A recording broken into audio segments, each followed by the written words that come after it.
반갑습니다. 믿고 듣는 김승희 강사입니다. 만나서 반갑습니다. 오늘은 여러분들에게 교통사고를 얼마나 아시나요입니다. 우리가 생활하면서 자주 일어나는 일이고 우리가 편하게 이용하는 자동차지만 그만큼 위험이 따른다는 겁니다. 제가 오늘 말씀드리고 싶은 것은 우리가 인터넷이나 유튜브를 통해서 많이 볼 수 있는 상황입니다. 하지만 오늘 강의는 다른 강의하고 다르게 과실이 몇 프로가 더 중요하지만 제가 드리는 이 팁은 우리가 일상생활에서 필요한 것, 어떻게 했을 때 내가 조금 사고 났을 때 손해를 줄일 수 있고 거기에 적당하게 대처할 수 있느냐를 오늘 말씀드리고 싶은 것입니다. 그 중에서 이 강의에 들어가기 앞서 제가 이 강의를 듣는 여러분들에게 꼭 해주고 싶은 말씀이 있습니다. 그거는 과실이 어떻고 내가 잘했고 잘못했고의 차이가 아닙니다. 이 방법만 알아놓으면은 우리 이 강의를 듣는 분들이 무조건 덕을 볼 수 있는 내용입니다. 그럼 어떤 부분이 과연 내인데 도움이 될까에 대해 제가 하나의 팁을 드리고 싶은 것은 교통사고가 안 나는 것이 최고 중요합니다. 하지만 생활하다 보면은 여러 가지 환경의 조건에서 내가 아무리 잘한다 하더라도 사고가 나는 경우가 간혹 있습니다. 그랬을 때 최고 중요한 것, 친절입니다. 친절. 어떤 형태든 간에 사고는 났기 때문에 이 사고를 어떤 형태든 간에 마무리를 해야 되는데 사고가 났을 때 어떻게 해야 되는지 잘 모르는 경우가 간혹 있어요. 제가 현장에서 사고 현장을 한 15년을 다녀보았는데 사고 나신 분들의 성향이 어떠냐면 첫째, 급해요. 그래서 사고가 많이 나고 일단 사고가 나면은 화가 많아요.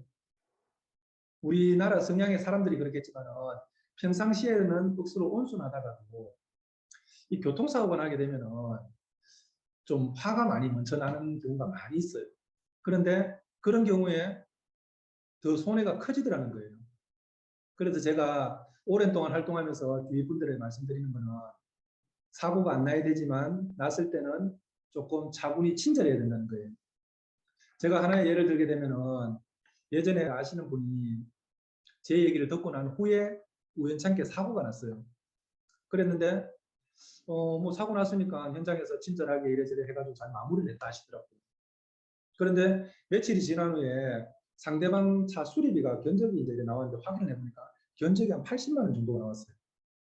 근데 사실 한 10년 전 사고다 보니까 좀 고급차라 하더라도 뒷범퍼 저축이 있으면은 한 뭐 50만 원 정도의 뭐 교체를 한다든지 그 정도 비용이면 충분한데 견적이 80만 원이라는 거는 어느 정도 범퍼라든지 다른 부위에 파손이 있었다는 얘기거든요. 그래서 그 이제 사고 경위를 이제 다시 한번 들어가서 확인을 해보니 참 무서운 경우가 그 차가 트렁크까지 파손이 있었어요. 그리고 고객분 차는 앞에가 다 파손이 났어요. 그런데도 그분이 저보고 사고 났을 때 뭐라 했냐면 경미한 사고를 했거든요. 근데 그 현장에서 친절하게 그분한테 다친 데가 없느냐, 뭐 차는 당연히 수리해야 되는 부분이고 병원 가보지 않겠느냐. 그랬을 때 그 상대방의 반응이 어떠냐면 아 차가 오래됐다. 아마 내 몸은 막 이 정도는 뭐 그렇게 다친 정도가 아니다. 그 가해자의 친절함을 보고 보통 사람들은 사고를 하게 되면 병원을 가지만 그분은 그렇지 않더라는 거예요. 그 현장에서의 관계를 얘기하는 거예요. 보통 경험해 보셨겠지만 보험 처리를 하게 되면 내가 손해라는 그런 느낌을 받고 있어요. 그러다 보니까 내가 혹시 나무 차에 조금 기스를 내면은 이 습관적으로 나무 차를 자꾸 닦아요. 절대 그런 실수를 하면 안 돼요. 아, 이 차 오래된 차다 싶기도 하고 새 차를 하더라도 닦아가 타면 되겠다는 마음으로 내가 잘못했기 때문에 상대방 차량을 손으로 닦는 경우들이 간혹 있어요. 근데 그렇게 하면은 상대방이 싫어해요. 제가 경험을 했을 때는 그 차가 조금 신형일 수도 있고 새 차일 수도 있고 차가 조금 노후된 차량일 수도 있어요. 하지만은 내리면은 그 차량이 오래됐던 새 차든 그 사람한테는 또 귀중한 차고 자기가 소유하고 있는 차량이기 때문에 그렇기 때문에 아이고 이 새 차를 어떻게 하느냐 다친 데는 없느냐 그래 물었을 때 손해율이 많이 줄어들더라는 거예요. 그런데 현장에서 조금 내가 좀 물려주기가 싫고 내가 잘못을 했지만 그냥 기분이 나쁘다 보니까 조금 화가 나는데 상대방이 아프다 하면 더 기분이 나빠져요. 그러다 보니까 내가 실수하는 게 그거 뭐 아픈 사고도 아닌데요 이러면 그 상대방은 더 기분이 나빠요. 굳이 내 말 한마디 친절한 한마디 때문에 그 상대방의 마음을 변화시킬 수 있다는 거예요. 왜 그러냐면은 현장에서 내가 그 사람하고 관계가 조금 안 좋았어. 근데 교통사고 나면 우리가 어떻게 하냐면 주위 사람들은 얘기를 해요. 야, 내가 오늘 이런 일이 있었는데, 아, 그분 좀 마음에 안 들더라. 그러면 옆에서 코치를 하는 게, 야, 병원 가라.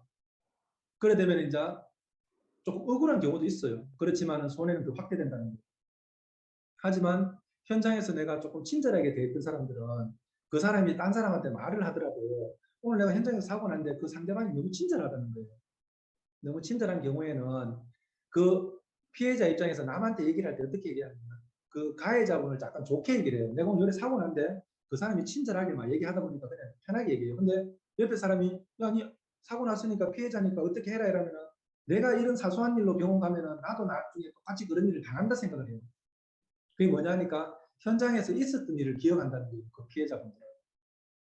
오늘 이 강의를 듣는 분들은 사고가 안 나셔야 되지만은 혹시나 피치 않게 사고라든지 피해가 내가 가해자도 될 수 있고 피해자가 될 수가 있어요. 그렇지만은 친절한 거 하나만 기억하시면 돼요. 그러면은 그 상대방들이 내 마음을 알 수가 있다는 거예요. 이왕 일어난 사고이기 때문에 나머지는 보험회사에서 거기에 합당하게 다 보상을 해주는 거기 때문에 그 손해는 생길 수가 있어요. 그렇지만은 그 손해를 좀 줄일 수 있다는 거예요. 그러다 보니까 현장에서는 친절한 거 그거 하나만 기억하셔도 오늘의 강의는 사실은 다 끝이 나요.